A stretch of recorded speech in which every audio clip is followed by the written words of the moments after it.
Hello MA second same, this lecture is for you Gupta sculpture. हम लोग गुप्ता मूर्ति शिल्प पढ़ेंगे। बच्चों, गुप्तकालीन मूर्ति शिल्प एक वैभव का काल था।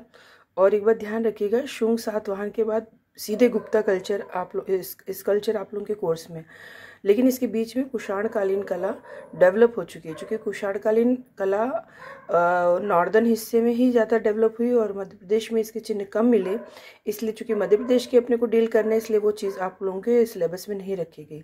गुप्तकालीन बहुत सारे स्कल्पचर हमें मध्य प्रदेश में मिलते हैं, इसलिए हम लोग गुप्ता स्कल्पचर पर पढ़ेंगे। Gupta period is a golden period to all type of art, so many development had changes came in sculptures. देखिए, ये स्वर्ण युग कहा जाता है और न केवल आर्ट एंड आर्किटेक्चर बल्कि हर फील्ड में गुप्ता काल बहुत उत्कृष्ट था। Kushan period in Gandhar and Mathura school of art flourished before Gupta's rule. So development in sculpture was already developed. देखिए, कुषाण काल के दोनों, Gandhara school of art, Mathura school of art, इससे पहले ही डेवलप हो चुका था। इसके समय में आके हमें चेंजेस कुछ गुप्ता आर्ट में दिखाई देते हैं। So first of all we will deal with the characteristics of the Gupta sculpture या गुप्त मूर्ति शिल्प की विशेषताएं। Number 1, multi-dimensional development. Development in other field was done in sculptures. In Gupta period, all the beauties of the artist has taken in the art of making sculpture. Intellectual and artistic development was added in the art, and in short, all the sculptures are showing the beauty with simplicity. देखिए, इसके पहले जो art थी उसमें beauty with simplicity नहीं थी। उसमें जितना भव्यता दी जाए, कुषाण काल में भव्यता, हैवी ऑर्नामेंट, सब चीज़ हैवी, शरीर बलिष्ठ, उसकी जगह पे यहाँ पे सिंप्लिसिटी आ गई। यहाँ ब्यूटी विथ सिंप्लिसिटी आ गई। दूसरी चीज़ ये जो लाइन है कि कलात्मक और बौद्धिक, इंटेलेक्चुअल यानी बौद्धिक और आर्टिस्टिक मतलब कलात्मक, ये दोनों ही चीज़ों का कॉम्बिनेशन जो है हमें गुप्तन आर्ट में देखने को मिलता है। So this is the different part of the Kushan from the Kushan period. ये अलग हो जाता है कुषाण काल से। और दूसरी चीज़, यही इसके बहुआयामी विकास का प्रतीक भी है, ये जो हेडिंग है। दूसरा है न्यू बॉडी शेप स्टैंडर्ड्स, नए प्रतिमान मूर्ति के शारीरिक उसके संरचना के। In this period, now body shape standards started in sculptures. Instead of power of body, new soft and beautiful body shaped were constructed. Soft cloths, transparent cloths, ornaments were added. देखिए, जहाँ बलिष्ठता और शौर्य और हैवी ऑर्नामेंट्स गुण हुआ करते थे कुषाण काल के, यहाँ पर हम जब आते हैं तो सॉफ्टनेस और चेहरे पर सॉफ्टनेस, उसके वस्त्र इतने ज़्यादा पतले और ट्रांसपेरेंट होते थे, ऑर्नामेंट्स भी लाइट होते थे, ये सारी चीज़ें और ब्यूटी के साथ जिसको कहते हैं स्कल्पचर्स को बनाया गया, ये सारी चीज़ें हमें इसमें दिखाई देती है।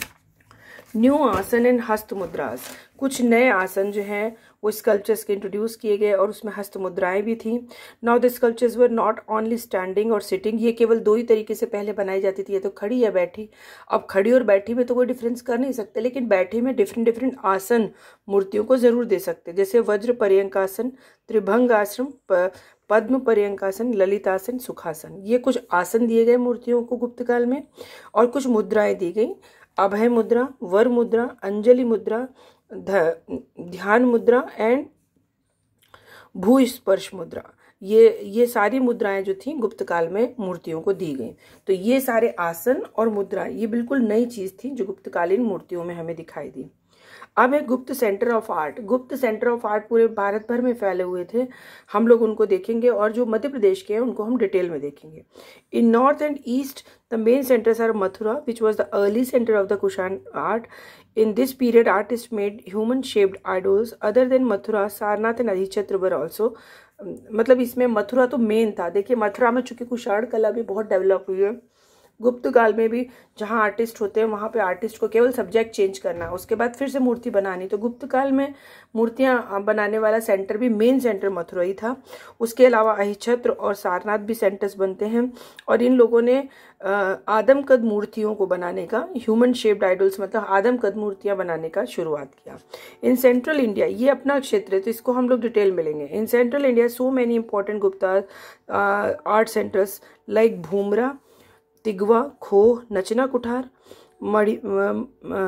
मड़िया, उन्हेरा, खो, सिरपुर, बेसनगर, ग्वालियर, पवाया, ग्यारसपुर, एरण, उदयगिरी एंड देवगढ़। देखिए इसमें सिरपुर जो है वो छत्तीसगढ़ में है, रायपुर के पास में, लेकिन यू कैन राइट, आप लिख सकते हैं क्योंकि सेंट्रल इंडिया और मध्य प्रदेश में पहले ये रहा भी है छत्तीसगढ़, तो इनका नाम लिखे जाने पे गलत नहीं माना जाएगा।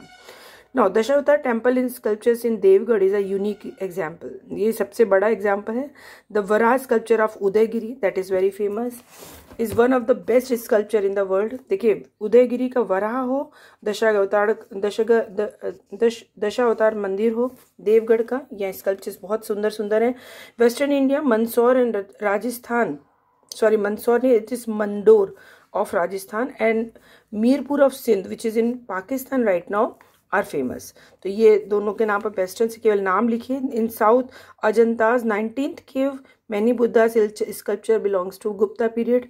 अजंता की 19वीं गुफा यहाँ पर जो है गुप्तकालीन है। और Nagaraj idol with the wife is very famous, यहाँ पर अजंता में ही गुप्तकालीन नागराज की एक मूर्ति अपनी पत्नी के साथ है, वो भी बहुत फेमस है। अब देखिए कौन कौन से आइडल्स गुप्तकाल में बन रहे थे बुद्ध के अतिरिक्त भी, तो हम उन पर ध्यान दें। सबसे पहले बुद्ध स्कल्पचर्स देखिए, the famous Buddha statue of 7.2.5 inches height found in Mathura. This is very unique statue in Sarnath धर्म चक्र परिवर्तन मुद्रा स्टैचू इज वेरी फेमस। एक तो मथुरा की इन्होंने बताई लगभग 7.5 इंच की, 7 फीट 2.5 इंच की जो हाइट है उसकी मथुरा की मूर्ति। दूसरी सारनाथ की धर्म चक्र परिवर्तन मुद्रा वाली स्टैचू जो है, ये दोनों ही बहुत फेमस है। इसके बाद आता है Vishnu sculpture. Vishnu sculpture with decorated aura and उद्भानु एंड उद्बाहु एंड प्रलंब बाहु पोस्चर इज वेरी फेमस। देखिए विष्णु की प्रतिमाएं बन रही हैं, अब नए मानक स्थापित करने पड़ेंगे मूर्ति शिल्प में। तो इसमें एक तो डेकोरेटेड ऑरा है, पीछे जो होता है वो पूरा ऑरा जिसको हम लोग चक्र कहते हैं, जो चक्र पीछे देवी देवताओं के रहता है, वो बहुत ज़्यादा अलंकृत है। उद्बाहु और प्रलंब बाहु ये दोनों पोस्चर हाथ के होते हैं, ये दोनों ही पोस्चर हमको विष्णु में दिख रहे हैं। इन मथुरा इन आसनस्थ statue of Vishnu with the अभय मुद्रा इज वेरी ब्यूटीफुल। आसनस्थ मतलब बैठी हुई, और अभय मुद्रा की एक मूर्ति है जो बहुत सुंदर है। इन स्कल्पचर्स वैजंती हार, मुकुट and other ornaments are given beautifully. ये विष्णु स्कल्पचर में ये सारी चीज़ें जो विष्णु के आसन उपांग और उनकी सब कुछ है, ये सारी चीज़ें हमको मथुरा में और दूसरी जगहों पर मिल रहे हैं। मुख लिंग, अब यहाँ पर देखिए लिंग पहले से भी बनते थे शिवलिंग, लेकिन अब मुख लिंग बन रहे हैं। इन गुप्ता पीरियड मुख on Shivling was started. Sometimes it is in 1 and sometimes it is 4. There are types of lingas found in Mathura, उनखेरा, खो एंड भूमरा। देखिए मुखलिंग जो होते हैं, जो शिव के शिवलिंग पे मुख होते हैं, तो कभी कभी ये 1 होते थे, कभी कभी ये 4 होते थे, और इन सभी जगहों पे ये पाए गए हैं। मैं इनका डिटेल आगे दे रही हूँ आप लोगों को। उचेरा जो है एमपी में पाया गया, यहाँ पर एक बहुत शिवलिंग था, 3 फीट 2 इंच का ये शिवलिंग है, और इसमें मुख जो है वो 10 इंच का बना हुआ है, सिंगल मुख है। And this Shivling is shown the, इसमें जटाजूट दिख रही है, अर्धचंद्र दिख रहा है, 3rd आई जो शिव की है वो दिख रही है। शिवलिंग ऑफ भूमरा, भूमरा मध्य प्रदेश में जो एक शिवलिंग पाया गया है, ये भी बहुत स्पेसिफिक है, ये भी एक मुखी है, और कर्णकुंडल है, और महीपट्टिका ये जो मस्तक पर होते हैं 3, जिसको 3 लाइनें होती है उसको कहते हैं, और फोरहेड पे ये बनी हुई है, वो ये भी बहुत सुंदर है। इन खो मध्य प्रदेश और Shivling was found which is not decorated like Bhumara. Bhumara की तरह सुंदर डेकोरेटेड नहीं है, लेकिन ऐसी ही एक मूर्ति गुप्तकालीन यहाँ से मिली है। Next is Ganga Yamuna sculpture. Ganga Yamuna is found in Ahichhatra first with कच्छप एंड मकर। These are like human height. ये ह्यूमन हाइट की गंगा और यमुना है, जिनके अपने अपने जो वाहन है, गंगा का वाहन मकर और यमुना का वाहन कच्छप उसके साथ में दिखाई देती हैं। One Ganga sculpture found in Besnagar Madhya Pradesh on stone Ganga is standing in त्रिभंग मुद्रा विद मकर। गंगा की त्रिभंग मुद्रा के साथ खड़ी है, विदिशा से प्राप्त हुई है, और मकर को हाथ में कई बार लिए रहते, कई बार उस पर बैठे भी रहते। In Udayagiri caves Ganga Yamuna are shown sitting on मकर एंड कच्छप। उदयगिरी की केव में जो बनी है मूर्ति उसमें गंगा मकर पर और यमुना कच्छप पर बैठी हुई हैं, सिटिंग मुद्रा है। उसके बाद that is very famous Mahavaraha मुद्रा in Udayagiri, that are the same caves of the Gupta period in which Mahavaraha 400 AD was shown। और ये महावराह बहुत यूनिक है और विश्व में बहुत प्रसिद्ध मूर्तियों में से एक है। Vara is human heighted, left leg is on Nag, वो मानव कद में बना हुआ है और उसका बायां पैर जो है वो नाक के ऊपर है। Earth is on the teeth over, earth उसने जो है अपने टीथ पे बचा रखी है और जो पृथ्वी को बचाने वाली पौराणिक आख्यान है वराह का उसको दिखाती हुई है। The whole sculpture is very unique and beautiful. This type of sculpture is also found in Vidisha and Eran. ये भी मध्य प्रदेश की साइट है इसलिए इनका नाम लेना जरूरी है। अब आता है अनंतशाही विष्णु मूर्ति। In the Dashavatar temple of Deogarh Vishnu is shown in the Anantashahi और शेषशाही। देखिए अनंतशाही मुद्रा जो होती है लेटी मुद्रा होती है विष्णु की, या तो वो नाग पे लेटे होते हैं या ऐसे लेटे हुए किसी पर भी दिखाते हैं, and which is very famous कि लक्ष्मी उनके पास होती है। Vishnu is lying on Sheshnag and Lakshmi is sitting behind him and 2 more wall sculptures available with this. इस आनंदशाही मुद्रा के अतिरिक्त भी देवगढ़ के दशावतार मंदिर में 2 और sculpture which is not related to Vishnu but yes वो वहां पर हैं जो गुप्तकालीन है। Hence we see the great variety and development in Gupta sculpture. This is a combination of Buddha as well as Shaiva Vaishnava all religious god goddess. देखिए यहाँ पर कवर किया जा रहा है, ना केवल बुद्ध तो पुराने विषय हैं इसलिए उनको छोड़ा नहीं जा रहा, उसमें भी नवीनता लाई जा रही है। और इसी प्रकार से चूंकि गुप्त काल में हम देखते हैं वैष्णव और शैव धर्म का फिर से प्रचार प्रसार शुरू हो गया है, तो वैष्णव धर्म जो ज्यादा माना गया है और वैष्णव और शैव दोनों ही प्रकार की मूर्तियां हमें पूरे भारत भर में मिल रही हैं।